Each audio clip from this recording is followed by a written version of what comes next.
नमस्कार दोस्तों, कैसे आप? उम्मीद करते हैं आप सभी अच्छे होंगे। आपके दोस्त, आपका होस्ट IITian सुनील कुमार आपके अपने YouTube चैनल में स्वागत करते हैं। और आप इस चैनल पर बिल्कुल नए तो प्लीज़ चैनल को ज़रूर सब्सक्राइब कर लीजिए, क्योंकि ये चैनल आपके लिए ही बनाया गया है। तो आपके ही रिगार्डिंग अपडेट्स इसमें मिलती रहेंगी। इसमें specially ITI diploma 10th 12th और BTech स्टूडेंट्स की जॉब और उनके कैरियर को लेके इसमें इंफॉर्मेशन मिलती रहती है। ठीक है, तो मैं IITian सुनील कुमार और शुरू करते हैं। वीडियो में कुछ क्वेरी है रिगार्डिंग CITS एडमिशन को लेके। तो जो कई क्वेरी हैं उनमें से कुछ क्वेरी का मैं जवाब दूंगा। अगर आपको कोई दोबारा क्वेरी है तो आप इसमें कमेंट करके ज़रूर पूछ सकते हैं। और अपने इस दोस्तों को ये वीडियो ज़रूर शेयर करिए जो CITS में एडमिशन ले रहे हैं, ताकि अगर उन्हें कोई भी कन्फ्यूजन है तो ये उन तक ये वीडियो पहुंचे और वो अपने इस कन्फ्यूजन को दूर करके एडमिशन आसानी से ले सकें। तो सबसे पहले जिनका भी CITS में एडमिशन हुआ उन्हें तहे दिल से बधाई, और जिनका नहीं हुआ है वो परेशान ना हुए। मैंने सेकंड राउंड काउंसलिंग के लिए भी एक वीडियो बनाया, उसे जाके आप देख सकते हैं। और आपका भी एडमिशन होगा, आप निश्चिंत रहिए, ऐसा मैं प्रॉमिस कर रहा हूँ। तो आपका श्योर एंड शॉर्ट एडमिशन होगा। ठीक है, और मैंने कोशिश किया है कि इस बार जिन बच्चों का एडमिशन नहीं हो पाया है, ज़रूर ही क्या कहते हैं, जो ट्रेडें कम हुई हैं उनकी ट्रेडें ओपन की जाएं इसी साल, और उनका एडमिशन हो। मैं DGT और निमी की हायर अथॉरिटी से बात करने की कोशिश कर रहा हूं, और भी यूनिट ओपन करने की चर्चा है। ठीक है, तो ये अपडेट्स थी। और दूसरी ये सबसे इम्पोर्टेंट है कि OBC सर्टिफिकेट को लेके बहुत सारे बच्चों में कन्फ्यूजन है कि अगर मेरे पास स्टेट का है, क्या मुझे प्रोविजनल में सेंट्रल का कंपलसरी है। अगर आपके पास सेंट्रल की कोई भी पुरानी OBC सर्टिफिकेट है तो आप उसे ले जाइए और OBC का नया सर्टिफिकेट ले जाइए, दोनों सबमिट कर दीजिए, मान्य होगा। अगर आपके पास नहीं है तो आपके पास जो भी OBC का सर्टिफिकेट है, चाहे वो स्टेट गवर्नमेंट हो चाहे सेंट्रल गवर्नमेंट हो, उसे लेके जाइए, मान्य हो जाएगा। उसके उपरांत अगर कोई वो दिक्कत करते हैं तो आप उन्हें एक एफिडेविट या एक एप्लीकेशन दे सकते हैं, और आप एडमिशन के समय तक OBC सर्टिफिकेट की मांग को रख सकते हैं। Clear cut. एक बहुत बड़ा क्वेश्चन है बहुत सारे स्टूडेंट में कि सॉरी कि बहुत सारे लोगों ने क्या कहते हैं, जो गर्ल्स कॉलेज को चूज़ कर लिया है तो क्या उनका एडमिशन होगा? जी हाँ, बिल्कुल होगा, क्योंकि निमी के हायर अथॉरिटी ने भी बोला है कि जिन बच्चों जैसे जो क्या कहते हैं गर्ल्स कॉलेज है उसमें भी बॉयज़ का भी एडमिशन होगा इस सेशन में, और इसके प्रीवियस सेशन में भी देखने को मिला है। और जैसा कि NSTI शिमला में ड्राफ्टमैन सिविल में देखने को मिला था कि कुछ बॉयज़ भी पढ़ते थे, तो आपको भी मौका मिलेगा। लेकिन शर्त यही है कि आपको हॉस्टल नहीं मिलेगा। अगर बॉयज़ हॉस्टल या जो फैकल्टी हैं उनके लिए हॉस्टल्स हैं तो वहाँ पे हो सकता है आप प्रिंसिपल से बहुत हम्बल रिक्वेस्ट करें तो मिल जाए आपको वहाँ हॉस्टल। अनदर वे में गर्ल्स हॉस्टल में आपको एंट्री नहीं मिलेगी। तो ये समझ लीजिए, एडमिशन भले ही आपका वहाँ हो जाए, लेकिन आपको उस कॉलेज के क्या कहते हैं गर्ल्स हॉस्टल में आपको एंट्री नहीं मिलेगी। आपको सेपरेट हॉस्टल मिल सकता है, या आपको प्राइवेट रूम में लेके या बाहर रहना पड़ सकता है। तो ये बहुत बड़ा लोगों का कन्फ्यूजन था। और जो डॉक्यूमेंट वेरिफिकेशन का समय है वो आज से ही स्टार्ट हो गया है। निमी का ऐसा कहना है 22, 23, 24, 25 के बाद अगर निमी कोई अपडेट करता है तो ठीक है, नहीं तो 25 के बाद शाम 5 बजे के बाद किसी भी तरीके से एडमिशन नहीं होंगे। क्लियर कट समझ लीजिए, फर्स्ट राउंड में सेलेक्टेड स्टूडेंट का नहीं होगा। उसके बाद फिर उन्हें ट्रांसफ़र प्रोसीजर के लिए आगे जाना होगा। और 2 दिन या 3 दिन ओपन करते हैं, उसके बाद 1 दिन रिजल्ट निकालते हैं, उसके बाद ही सेकेंड राउंड काउंसलिंग स्टार्ट होगी। ठीक है, तो ये हो गया। इसके बाद बहुत सारे बच्चों का ये पूछना है कि सर मेरा ग्रीन था फिर भी मेरा सिलेक्शन नहीं हुआ। तो ऐसा होता है कि कई बार जैसे आप अपने OBC कैटेगरी में आपकी रैंक एकदम लास्ट है, 5वीं है, ठीक है, उसी के ड्यूरेशन में कुछ PH स्टूडेंट सेम कैटेगरी के, जैसे आप EWS में ये रैंक है, ठीक है, हो सकता है कि कोई स्टूडेंट ऐसा हो जो 2 कोटा को लेके जाता हो, physically handicapped OBC certificate, physically handicapped EWS certificate, physically handicapped और SC सर्टिफिकेट। तो उस बच्चे का सिलेक्शन होगा, ना कि आपका सिलेक्शन होगा। ये क्लियर कट समझिए, उस बच्चे का सिलेक्शन होगा जो फिजिकल और कैटेगरी है, उसका पहले एडमिशन होगा, आपका सिलेक्शन नहीं होगा। तो किसी भी तरीके से बहुत सारे लोग बोल रहे हैं कि निमी में इस तरीके से हुआ, तो निमी में इस एडमिशन को लेके किसी भी तरीके का फ्रॉड या स्कैम नहीं होता है। जिन बच्चों का सिलेक्शन हुआ वो जेन्युइन सिलेक्शन हुआ है। तो अगर आपका सिलेक्शन नहीं हुआ है तो प्लीज़ दुखी मत होइए, आपको सेकेंड राउंड में मौका मिलेगा, सेकेंड राउंड में आपका सिलेक्शन ज़रूर हो जाएगा। और कोई क्वेश्चन है, क्वेरी है तो आप कमेंट करके ज़रूर पूछिए। और बहुत सारे लोग पूछ रहे हैं मेडिकल सर्टिफिकेट और कैरेक्टर सर्टिफिकेट। पहली बात तो ट्रांसफ़र टीसी की कोई ज़रूरत नहीं है, ट्रांसफ़र सर्टिफिकेट की नीड्स नहीं है। अगर आपके पास है तो बेहतर है, पर ट्रांसफ़र सर्टिफिकेट नहीं लगता है CITS एडमिशन में। क्लियर कट समझ लीजिए, CITS एडमिशन में ट्रांसफ़र सर्टिफिकेट की कोई नीड्स नहीं है। क्लियर हो गया। और साथ में मेडिकल सर्टिफिकेट और कैरेक्टर सर्टिफिकेट ये प्रोविजनल एडमिशन के समय में नहीं मांगा जाता। अगर कहीं मांगा जा रहा है तो आप एप्लीकेशन लिख के दे दीजिएगा कि जब मैं कॉलेज में जाऊंगा तो वहाँ इन डॉक्यूमेंट्स को जमा कर दूंगा, आपका प्रोविजनल एडमिशन हो जाएगा। ठीक है।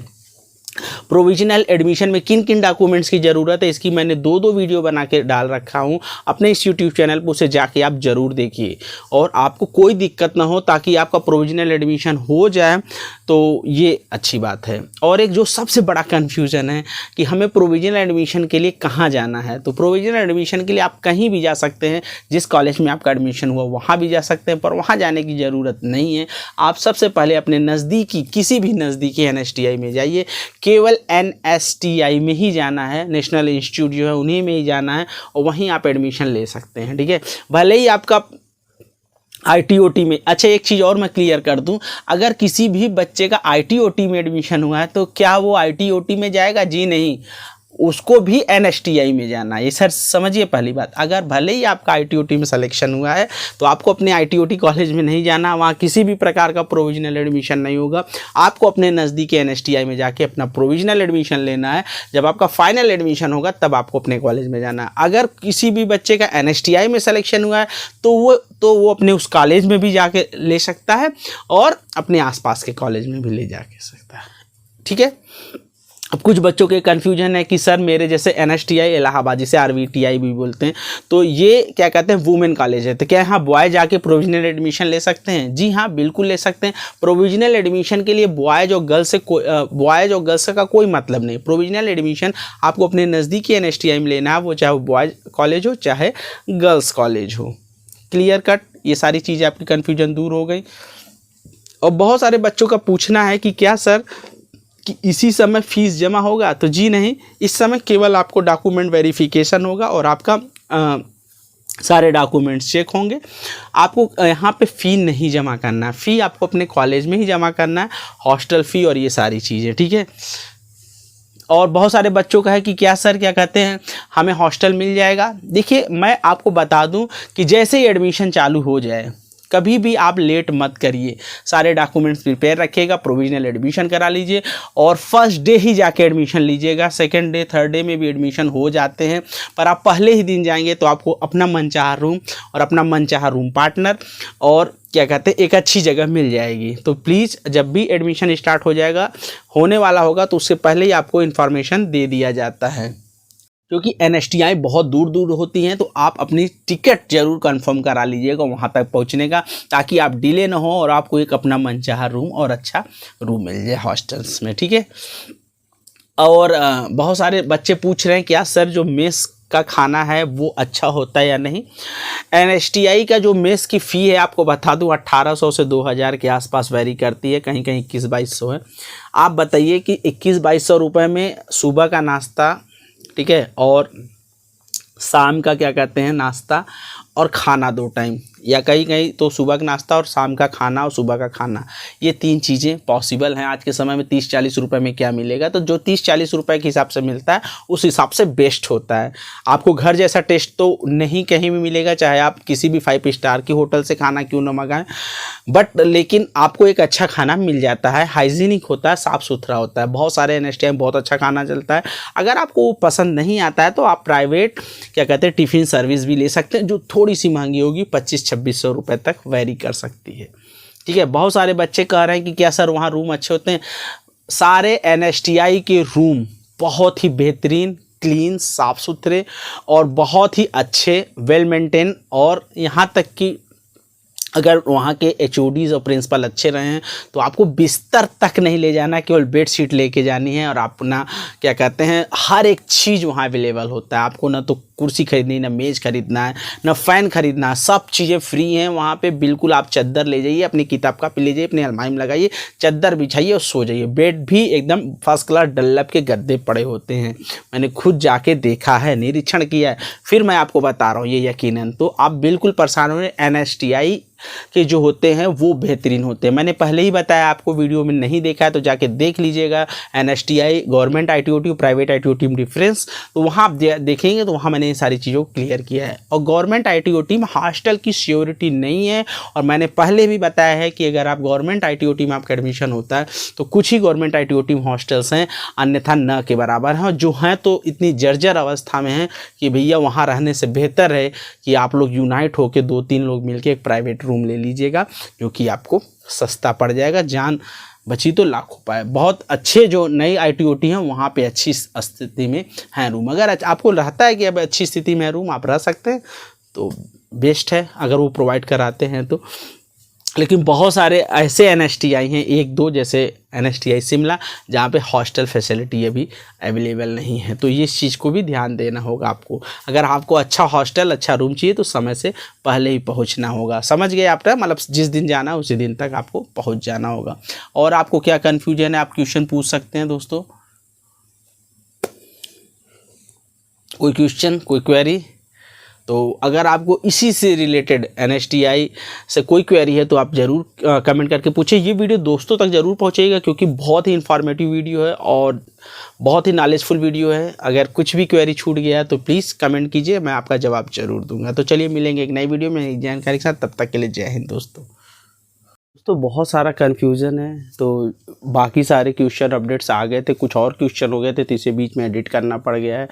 जो सबसे पहली बात यह है कि अगर आप NSTI में एडमिशन ले लेते तो आपको वहाँ एक क्या कहते हैं प्रोविजनल एडमिशन लेते तो एक स्लिप प्रोवाइड कराई जाएगी। उस स्लिप को बहुत ही सावधानी से रखना है। जब आपको कॉलेज में जाना है तो उसकी नोटिफिकेशन आएंगे, अभी आपको बिल्कुल परेशान नहीं होना। बहुत सारे स्टूडेंट्स कमेंट कर रहे हैं कि क्या सर अभी चले जाएँ। अभी जाने की ज़रूरत नहीं है। अगर अभी भी आप जाएँगे तो वहाँ कुछ भी नहीं होगा, क्योंकि अभी ऑलरेडी जो पिछले साल के बच्चे हैं उनका एग्ज़ाम फिनिश्ड नहीं हुआ है। तो जैसे ही CITS की वेबसाइट पे नोटिस या अपडेट्स आएगा तभी आपको कॉलेज जाना है, अभी नहीं जाना है। और हाँ एक बात और, कॉलेज आपको क्या कहते हैं पहले ही दिन पहुंच जाना है, बिल्कुल डिले नहीं करना है, वरना आपका मनपसंद रूम और मनपसंद क्या कहते हैं हॉस्टल नहीं मिल पाएगा। तो एक चीज़ आप क्लियर कर समझिए, अगर आप पहले दिन नहीं पहुँचते मिलेगा, अगर आप देर में जाएंगे तो भी मिलेगा, लेकिन वही है कि मनपसंद रूम और मनपसंद हॉस्टल नहीं मिल पाएगा। तो इस चीज़ का खास ध्यान रखिएगा, पहले ही दिन पहुंच के एडमिशन ले लीजिएगा। और अभी बहुत सारे बच्चों का क्या यहाँ पे फीस लग रही, नहीं बिल्कुल नहीं, यहाँ कुछ भी डॉक्यूमेंट्स नहीं लग रहा है, वही डॉक्यूमेंट्स लग रहा है जो आपको बताया गया है। फिर से एक बार बता देते हैं, अलॉटमेंट लेटर, आपकी क्या कहते हैं 1000 रुपये वाली slip, OBC SC ST PH EWS certificate, और अगर आपका जनरल कैटेगरी में है तो कुछ भी नहीं लगेगा ये और साथ में 10th 12th ITI डिप्लोमा या BTech जो भी हैं उसकी क्या कहते हैं डिग्री एंड मार्कशीट, सिर्फ इतने ही डॉक्यूमेंट्स लग रहे हैं। और एक आधार कार्ड और कुछ फोटोग्राफ्स भी लेते जाइएगा, बस इतने ही डॉक्यूमेंट्स लग रहे हैं, बाकी कुछ भी नहीं लगेगा। बाकी पेमेंट जो है वो स्कूल जहाँ भी आप जाएंगे, जिस कॉलेज में जहाँ आपका एडमिशन हुआ वहीं पे लगेगा, ठीक है। और एक चीज़ और, वो स्लिप ज़रूर संभाल के रखिएगा, क्योंकि वही एक प्रूफ है कि आपने वहाँ पे प्रोविजनल एडमिशन लिया, ठीक है। और ये जो डॉक्यूमेंट्स यहाँ लग रहे हैं वही यही सेम डॉक्यूमेंट्स उस कॉलेज में भी लगेंगे, बस उस समय आपको मेडिकल और कैरेक्टर सर्टिफिकेट एक एक्स्ट्रा चीज़ें जुड़ जाएंगी। और TC के लिए बहुत बच्चे पूछ रहे हैं, ट्रांसफ़र सर्टिफिकेट उसकी कोई नीड्स नहीं होती है CITS एडमिशन में, तो आप बिल्कुल मत परेशान हुए TC के लिए। बाकी कैरेक्टर सर्टिफिकेट आपको स्कूल से मिल जाएगा या किसी भी गेस्टेड ऑफिसर से आप बनवा सकते हैं। किसी इंस्टीट्यूट में कैरेक्टर सर्टिफिकेट मांगते हैं, कहीं कहीं वो भी नहीं मांगते, ठीक है। और मेडिकल सर्टिफिकेट तो सबको कंपलसरी है, तो आप अपने नज़दीकी किसी भी सरकारी अस्पताल में जाएंगे और सरकारी डॉक्टर से बोलेंगे सर मुझे एक मेडिकल सर्टिफिकेट चाहिए, तो एक पेज का फॉर्मेट होता है, उस फॉर्मेट में वो बना के आपको दे देंगे। नहीं तो आप अपने घर से कोई फॉर्मेट लेके जाइए, कोई भी फॉर्मेट हो, कोई ज़रूरी नहीं है कि कोई भी, बस एक मेडिकल अथॉरिटी के थ्रू अप्रूव्ड हो कि आप पूरी तरह फिजिकली फिट हैं इस कोर्स को करने के लिए, ठीक है। बाकी का अगर कोई क्वेश्चन आंसर है तो कमेंट में ज़रूर करके बताइएगा। चलिए मिलते हैं नए वीडियो में।